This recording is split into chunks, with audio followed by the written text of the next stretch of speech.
Okay, so we're creating a function here, so we just need to add our code to the top there.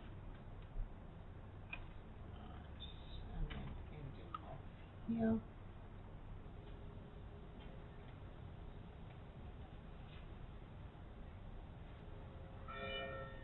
Okay, so now when we press shake, shake, shake, shake, so that was 4 shakes, and we press the A button, you get the number 4 displayed.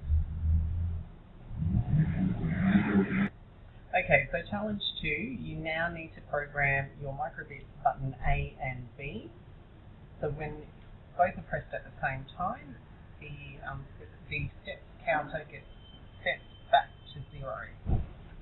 So just like you have above here, where you've initiated your variable and you've assigned it 0, you would do the same here. Don't mind those 12 girls. So to do this, you would do the same set of code as you've used here. So input on button pressed, but you would have AB, and you would complete your function, and you would then call on your variable steps and initiate it to equal or reset to 0. Challenge 3. This time you're going to program B. So same code again with your function creation. And then you're going to set. Sorry about all the noises in the background, we'll try and get through this.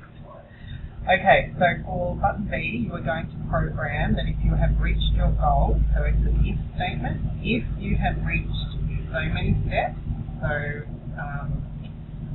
less than or equal to the amount of steps, then you want to show the LED.